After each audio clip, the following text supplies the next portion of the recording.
do you manage difficult relationships in your life? What are your challenges in your relationships?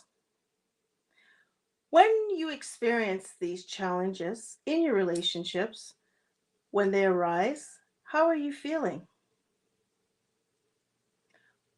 Where in your learning process of your understanding do you bridge that gap to any of these broken relationships you might be experiencing? And who do you share these experiences with in regards to your relationships that have been broken? Hi, everyone. My name is Jeanette, and let's thank God today for everything in our lives and for this channel being such a blessing to us all. And last week, we actually talked about hindrances, and I want us to think about these couple of things. Your self will. Sometimes we have very uncontrollable impulses, and we have to try to abide by the awareness of how God is prompting us to a direction that is going to be best for our lives. Two, what about your counsel? Sometimes when you need to make critical decisions in your life, it requires wise counsel of certain people that might be around you. Now, you do not want public vote, which what I mean by that is people of popularity. You want wise individuals to help you move to that right direction. Three, unbelief. Yes, sometimes we have to sit back and take that step in faith. Encourage ourselves, be very strong in ourselves through prayer and meditation, and learn to team up with the Lord and watch how God will just work wonders in your life.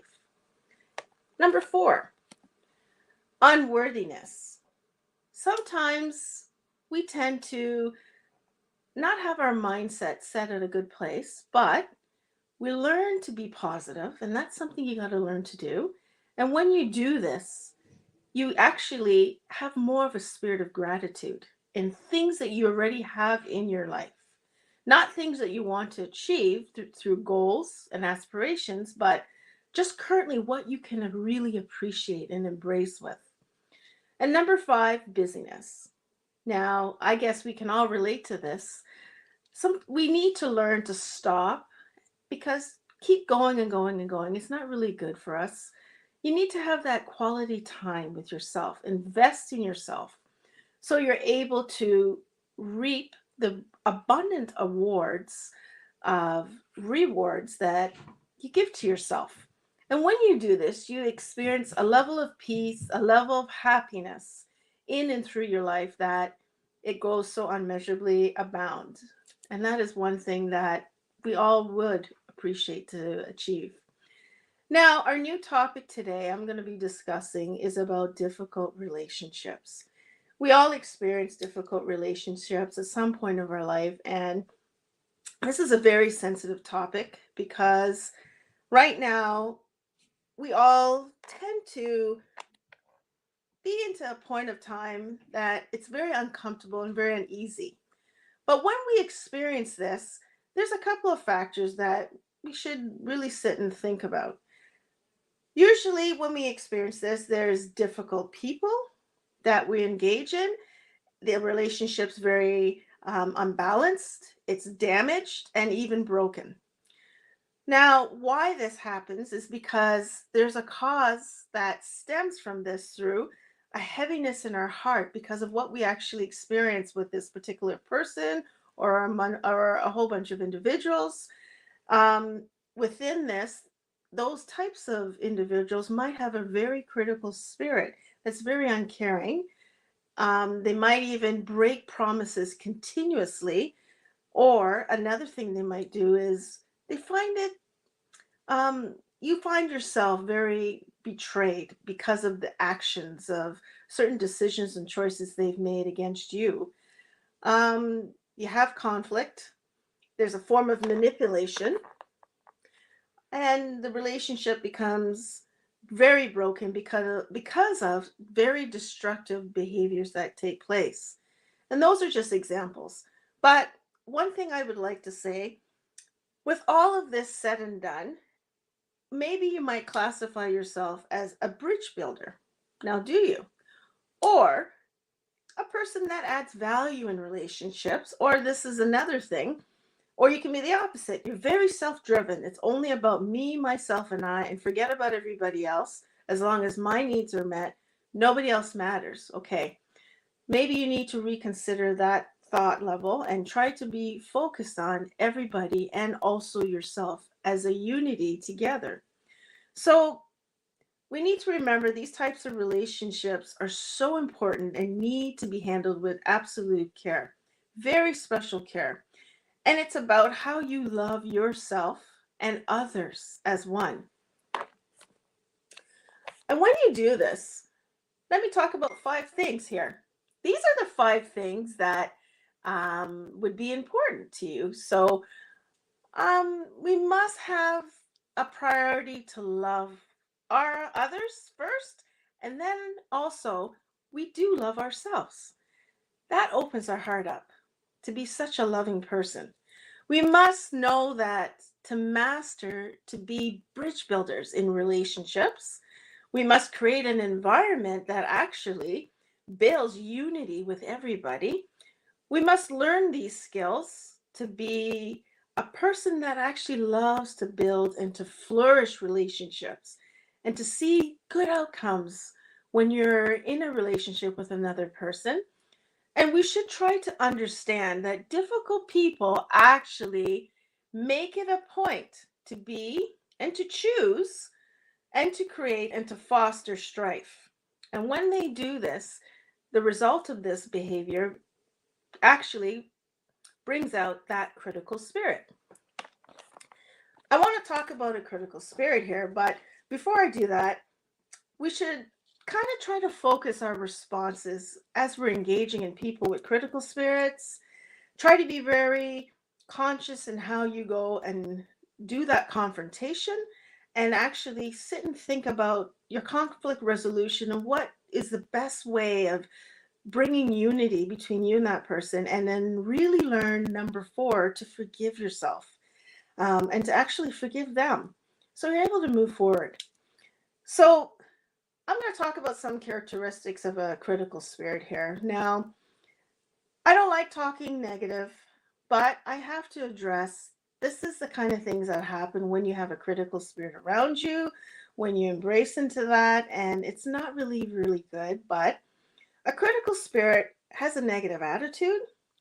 They are very unfavorable when it comes to certain individuals that are around them. They're very judgmental of other people. They also are fault finders. They like to make sure to point out when people are making mistakes, and they're very opponent driven. And what I mean by that, they're an adversary, sorry, and they're competitive people. Everything is a competition to them of how they do things better than so and so. That type of explanation I just want to give. And when you're an actual caring person that has this caring spirit within yourself, you have such a positivity about you in your attitude. You welcome people all around you and you treat everyone very the same. You don't treat anybody different. You don't judge people. You actually sit and think about, oh, you know what? Maybe they're having a bad day. So maybe this is the reason why they're not in that right frame of thought, or their behavior is just not right, because you know what? I'm not going to judge them because we all go through this. You're very thoughtful and you are very interested in hearing about somebody else's life. You're hearing about what activities they're doing, their passions, and you want to just see the best in everything that they do, and you want to see the best for them. And you love to encourage people and you love to share very openly and very willingly. You're not a person that holds on to stuff. You like to see them grow. And when they grow to that next level. And you don't feel any negative behaviors such as jealousy or any of that thing. You just want to see the best in them. So, what I just talked about the differences between a caring spirit and also a critical spirit, you must realize there are certain behaviors and motives that continue in this realm. And I'm just going to leave with you some key points to remind you and how do you manage these difficult relationships. Now, when somebody's critical, remember, they lack mercy. When you're very caring, you're very merciful, you're a very forgiving person. When you're a critical spirit, you are very prideful. But when you're caring, you're just positive. Um, when you're critical, you like to be a person of destruction and like to destroy stuff. And what I mean by destroy stuff, you just you don't mean to be this way, but you just tend to be a person that wants to break things down. When you're caring, you want to build things up and you want to build people up. You don't tear people down at all. When you're very critical, you make accusations of the worst and think of the absolute worst in the way you assume things about individuals. But when you're a caring spirit, you actually want to bring the best out in that person, see the better outcome, see the better horizon for that person, and you want to celebrate that. When you're a critical spirit, you make judgment first. And when you're a caring person, you actually like to sit down, look at everything as a whole, look at the facts, weigh the pros and cons, and realize, you know what? They didn't mean to do this. And then you move forward with it. When you're a critical person, you tend to not really have good things that come out of your mouth. You're very negative. Your tone's negative. The choice of words you use is very negative. But when you're a very caring person, when you speak to somebody, it rises their spirit, it rises within them. You see the person's whole body language change. They feel like, oh, wow, they really care about me, they think about me. When you're a critical spirit, um, you tend to find fault in people very quickly and you're very unforgiving. You'll hold things, even for the simplest little thing, you'll probably hold it for years. Not really a good thing to do. But when you are a person that's very caring, you will forgive. You might not like the experience you've gone through with a particular individual, but you'd say to yourself, you know what? That person made this mistake with me. You know what? I'm not going to hold on to it. Maybe they had a bad day. Maybe they were just, I don't know. Something was just not right. They were off today. I'm just going to let it go. I'm going to forgive them. I might even go and say, you know what? You might be having a bad day and, you really hurt me. You might, I don't know.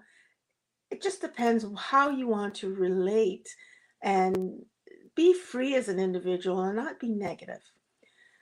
A critical person, well, that critical spirit again will just continuously just find fault, want to just tear things up. While when you're a person that has that loving, caring spirit, you look at yourself first in a situation that maybe have gone sideways. And you'd say, you know what, I could have handled that better. And then lastly, when you're a critical person and have that critical spirit inside of you, you will just tend to criticize people in an audience because you just want to make a point that you're right and you're very aggressive. And then the next thing you would do is you would gossip about it and let it transfer all around so many people can hear about whatever the situation is. But now, when you're a caring person, you sit down and you think about things and think about, you know what, how best can I actually go to so and say to that person, guess, you hurt me, and you do it in private with them. You don't, you just do it in private. You say to them, you hurt me. You just lay the facts out how you've hurt me. And you even tell the person, you know what, I'm going to forgive you because maybe you had a bad day. So, just to end all of this, we all tend to make bad choices at times and would fall into either or category. Um, But I just want to point out with you when it comes to life, try your very best, no matter what you're going through or what situation. You just need to be very mindful. And when you're mindful, you sit and think about, you know what? I need to be very careful of my decisions, my choices, and my intentions when I'm managing difficult relationships. Um, and that's what I'm going to leave with you today. And in closing, let me tell you three very important things. Be very mindful of what you're thinking in that moment. And two, balance your emotions and how you're feeling in that moment. No matter if your emotions are positive or negative, try to really sit and think of it. And also remember, am I being critical or am I going to have a spirit of a caring spirit? Yes, I'm hurt, but which category am I going to fall into? And then number three, try to change the way how you think and be guided by your choices in how you're going to just sit back and react and understand that freedom of forgiving and building a bridge of a solid relationship and having that healing and hope. So let's pray. Thank you, God, for opening our eyes and being sensitive with difficult relationships that we encounter at some point or other in our lives. Give us the wisdom and understanding to have the positive and, um, you know, proper conflict resolutions and just to always make sure to be that bigger and better person in love with each and every person that we journey with through our lives. And I'd like to thank you for listening and tuning in today. Please like and comment and subscribe to my channel. And until next time, when we meet again on June the 10th of 2022, bye for now and have a wonderful rest of your weekend. Goodbye. Thank you.